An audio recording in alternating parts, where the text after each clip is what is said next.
Locked On Podcast Network and Odyssey present Locked On Sports Today.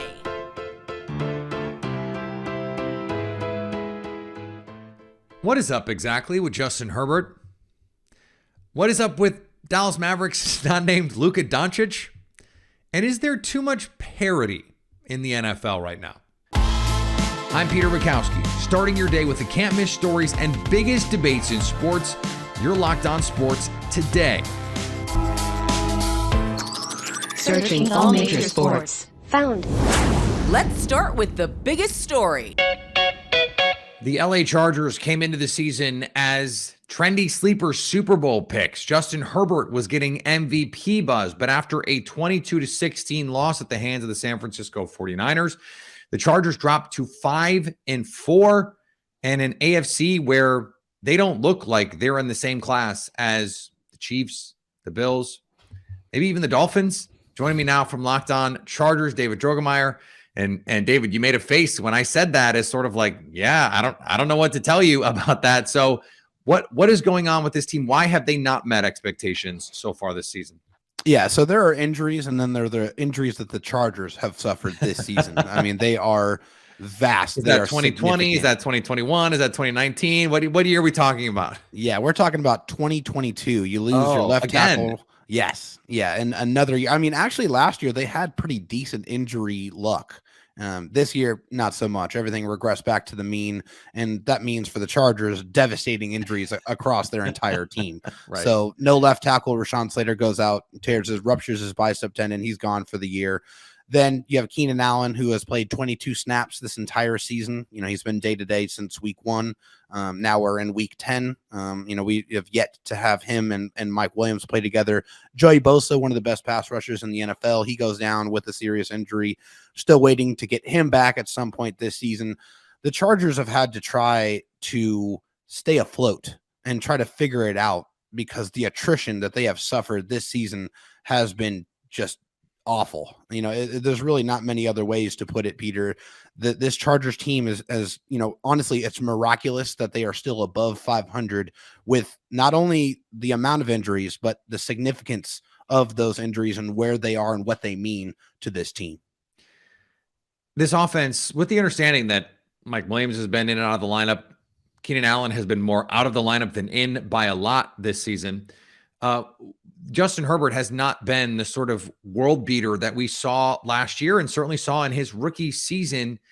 Is it as simple as, well, he's playing with fewer than the allotted number of ribs that he should have? Or what is it that you can point to and say, yeah, this is why Justin Herbert doesn't look like the guy that we thought he could be, where we could be talking about him at the end of the year as like at just as good, if not better than Patrick Mahomes, Josh Allen, Aaron Rodgers, those guys? Well, it's just a matter of who he has available. I mean, who is he throwing the football to? I mean, he has two $20+ million wide receivers that are on the shelf, and so he's trying to make do with a, 2021 third round pick and Josh Palmer being your number one wide receiver. And then a slew of practice squad guys that he's trying to go out there and make it work with. And then, yeah, he's got Austin Eckler, but he has 2 backup tackles. His tight end Gerald Everett went out with an injury as well in that San Francisco 49ers game. And so he's just having to do anything he possibly can with, the limited amount of talent that he has available. And so, you see quarterbacks like Tua Tagovailoa have fantastic weapons, guys that can absolutely light it up.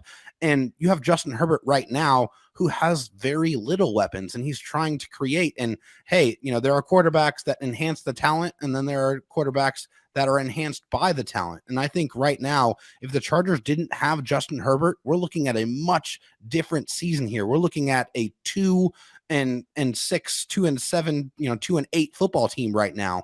The fact that Justin Herbert is somewhat healthy is the only reason why the Chargers are not in much worse shape. Now, finally, they are going to get hopefully those 2 $20+ million wide receivers back. There are reports that Keenan Allen and Mike Williams will return to practice this week, and that is absolutely brilliant news for the Chargers, who have just dealt with such incredible injuries. To get those guys back, then you might start seeing the Justin Herbert that you expected to see this season.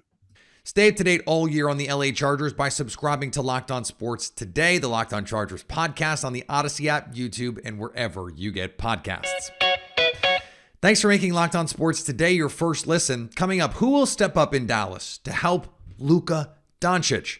Before we get to that, though, Sean McVay confirms a suspicion. Here's what to look for on BetOnline, your number one spot for all of your gambling needs. There are a few pick'em games in Wednesday's slate of college basketball, which means if you have leans, take advantage. Biggest game of the night is Gonzaga heading to Texas. BetOnline expects a war in that one. Also a pick'em in Iowa Seton Hall. BetOnline likes the Pirates to be pesky at home. Say that one 3 times fast. And the early slate of games has 2 mid-major powerhouses going at it, Harvard and Northeastern. BetOnline has no points in that one either. It's a pick. BetOnline, where the game starts. Sean McVay confirmed LA Rams fans' fears on Tuesday. Probably a lot of fantasy football owners' fears as well. Cooper Kupp will have surgery on his injured ankle. Reports suggest the recovery time will be 5 or 6 weeks, but McVay is not ruling out a return for the Super Bowl MVP this season. No, I wouldn't do that. But I think, what we've learned more than anything, especially this year, is let's just take it a day at a time. Let's see how that procedure goes tomorrow when he gets that done. Let's make sure that all the things that they initially thought based on what the MRI looked like were in alignment. How does that surgery go? But I don't think you want to pigeonhole yourself into one approach, but you do know that, that's the first step is the surgery, and then the appropriate steps will be followed after that. But that's kind of where we are right now. McVay also not ruling out a Super Bowl return, but we are. Everyone else is. That's not happening. Washington Commanders coach Ron Rivera has not named a starting quarterback for this week. Carson Wentz was expected to miss 4 games, which would mean he'd be healthy this week. But Taylor Heineke just beat the Philadelphia Eagles. As to what Rivera is thinking on the matter, well, we're going to see what happens this week. We have not had an opportunity. I have not had an opportunity to sit down with Al and go through what the doctors have decided, what they've decided.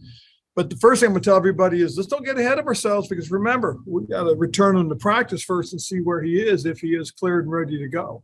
So we'll go from there, guys. And be honest with you guys, when I do decide this and this is done, you guys are going to be the last ones to know. I got to inform people. I've got to sit down and talk to Scott and Kenny. Then I got to talk to the quarterbacks, and then I've got to talk to my football team, guys. So for the most part, you guys will be the last ones to get notified. Buck Showalter became the first manager in the history of the New York Mets franchise to win NL Manager of the Year. He also became the first manager to win the award with 4 different teams. In the American League, Terry Francona won the 3rd Manager of the Year award of his career with the Guardians. The real story in all of this, the Manager of the Year news, is Rob Thompson, the man who took over for Joe Girardi in Philadelphia in May and led the Phillies to the World Series, finished 5th in NL Manager of the Year voting. I don't know. They went to the World Series. Kind of seems like an oversight. On the college hardwood, the Champions Classic took place tonight. Kentucky took on Michigan State, and Duke facing Kansas. This is as blue blood a clash as it can get.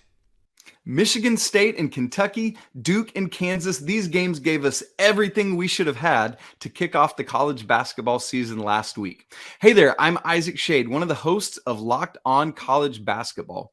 The most unheralded of these 4 teams coming in, Michigan State, is actually the team I want to talk about most. Tom Izzo outcoached John Calipari on Tuesday night. The Spartans have now come within 2 points of knocking off 2 top 4 teams in a span of just 5 days. So when the AP rankings refresh next week, let's not ease Michigan State in. This is a top 10 team immediately. It was also great to get back reigning National Player of the Year, Oscar Tshiebwe. Many were worrying about how his knee would respond coming back. He'll be just fine, thank you very much. Played 34 minutes, 22 points, and 18 rebounds, picking up right where he left off last season. As for the nightcap, if Kansas is going to shoot 3 of 19 from 3 and knock off Duke, I have severely underestimated Bill Self's squad this year. I cannot get enough of freshman Grady Dick. This dude has poise and swagger. 3 straight buckets down the stretch to give Kansas the lead that they would not relinquish. They've got all the parts you need to potentially repeat as national champions, but it's all got to come together under Jalen Wilson, who has to be the dude to make that happen. As for Duke, better days are ahead. They're looking to get healthy with Dariq Whitehead and Derek Lively worked into the starting lineup. But listen, this is going to happen. You're going to take lumps when you rely on freshmen as heavily as Duke will this year, and you've got a first-year head coach in John Shire. Kyle Filipowski is the one that impresses me the most so far, a legit 7-footer that can run the break, shoot threes, and pull down double-doubles every single night. And on the professional hardwood, Ja Morant and the Memphis Grizzlies took on the Zion Williamson-less New Orleans Pelicans. And Ja, by the way, made one of the most ridiculous steals you will ever see. Go find the clip if you haven't seen it.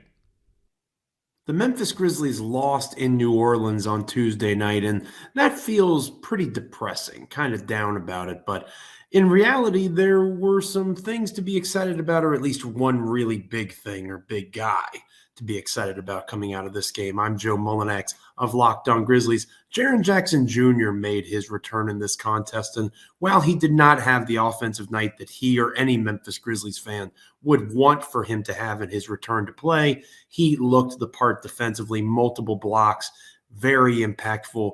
Credit the Pelicans. They had a very strong offensive game, and they took advantage of Memphis being without Desmond Bane.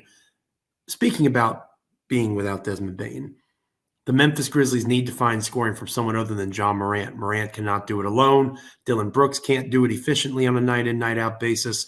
When your third best scorer is Brandon Clark, things are not going to go well for you. Jaren Jackson Jr., get your feet under you quick. Without Desmond Bane, Memphis needs your scoring. All right, stop me if you've heard this before. Luka Doncic is incredible. I have actually heard that before, Peter. I don't know if you're the first one to say that at this point.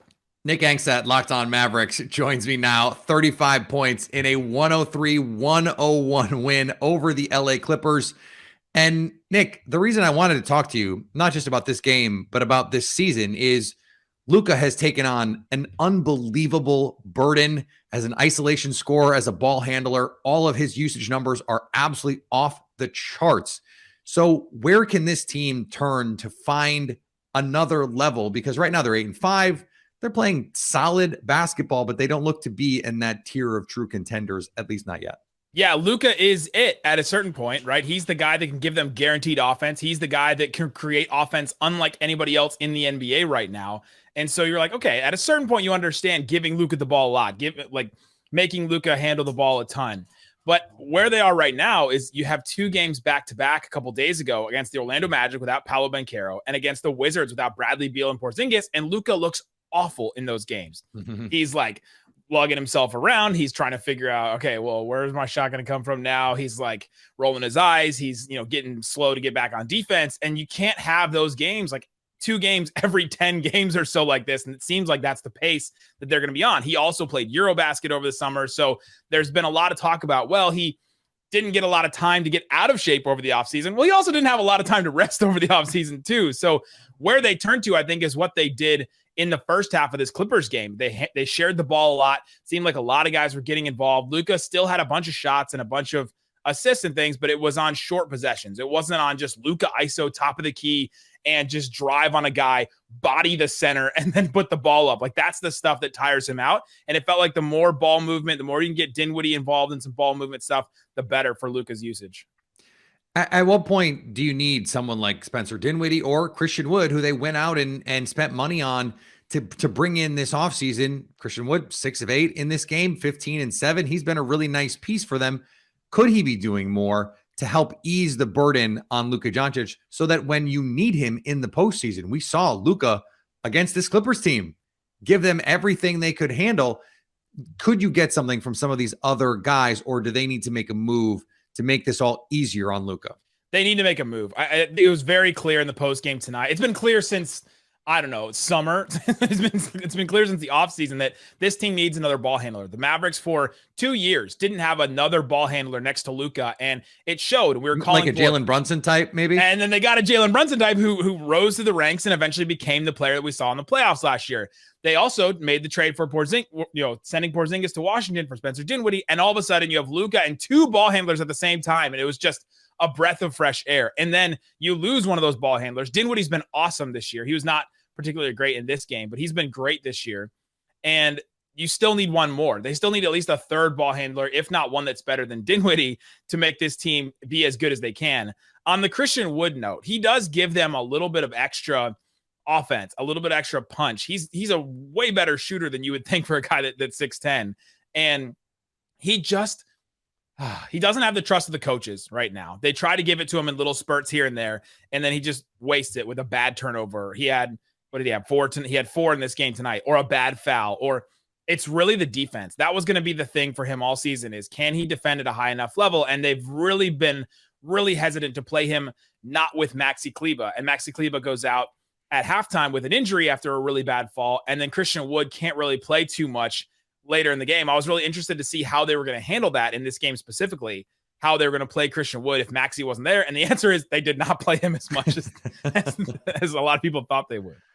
Stay up to date all year on the Dallas Mavericks by subscribing to Locked On Sports Today and the Locked On Mavericks podcast on the Odyssey app, YouTube, or wherever you get podcasts. Coming up, is there too much parity in the NFL right now? Super teams, dynasties, and Tom Brady, oh my. There used to be villains to root for and against in the NFL, but now there seems to be a conglomeration of teams that could either be Super Bowl contenders or also rans. Locked On NFL host Tony Wiggins and James Rapien have some thoughts on this. It's a lot of parity, man. The difference between Buffalo and, let's just say, Dallas, who's down at like number 7, is not that much. And that means that there's parity in the NFL, real parity. People always talk about having parity until they get it. And then when they get it, they get angry that there's no David versus Goliath. There's no big dragon that you have to slay. I've always said that in sports, there's always been dominance. Whether you go back to basketball with UCLA and John Wooden, where he got the 5 best players in the country every single year, or Gino Auriemma in women's basketball. There's always been just this dominant team, the Yankees. You go through the Lakers. There's always been this thing. People act as if the lack of parity or the void of parity is like this harmful thing until they get it. And I'll give you an example. It was not a few years back, about a decade or so ago, there was parity in the NBA, and the worst finals ever was the Spurs and the Pistons. Nobody wanted to see it, but those are the 2 teams that quote unquote played the game the right way, right? Mm-hmm. And they weren't full of superstars that people thought were these guys dunking all over the place and everything. It was Tim Duncan. It was Mr. Fundamental. It was Larry Brown, and he was going, and nobody watched it. So the question is there too much parity in the NFL? And at some point, are we going to pay for it? And folks are going to be disinterested because there's no dragon to slay. The idea that we hate hegemons in sports is wrong. We love to hate dynasties, to hate great teams. We love to hate the villains. If you're not a Yankees fan, you love to hate the Yankees. When the LA Dodgers went down in this postseason with a historic payroll and a historic point differential going back 100 years, guess who loved it? Baseball fans. When LeBron James beat the 73-win Warriors, it was one of the most incredible accomplishments in sports history. Kyrie Irving's big shot, he's dined out on that shot for years.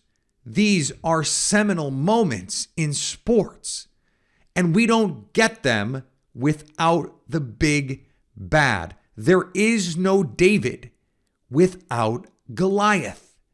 And so that means you have to build Goliath first. So, sure, when the Patriots come back to beat the Atlanta Falcons 28-3, that's not quite as fun.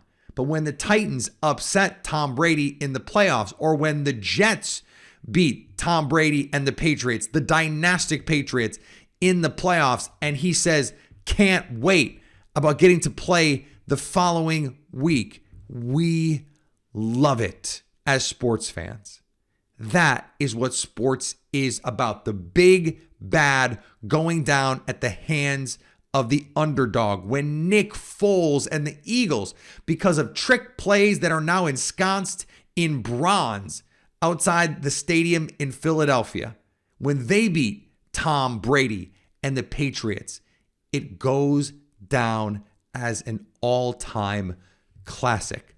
This is what sports is about. And this year, we don't have those teams. It's hard to get excited about the Super Bowl because what is the storyline? Who is the villain? Who is the hero? Who is the underdog? In a way, everyone's underdogs. And when everyone is an underdog, then no one is. And finally, the college football playoff rankings were released. The top 4 unchanged.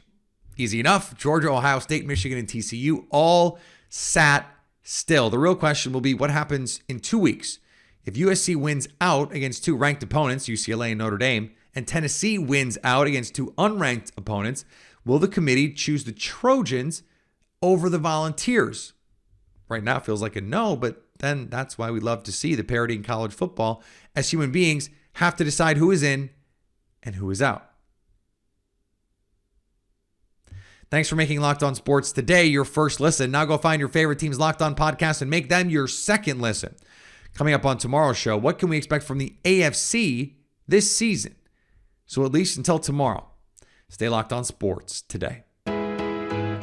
Locked On Podcast Network and Odyssey present Locked On Sports Today. For more episodes of Locked On Sports Today, go to our video on demand. Click on Sports at the top of your screen. There, you'll find past episodes of Locked On Sports Today, plus other Locked On shows on demand.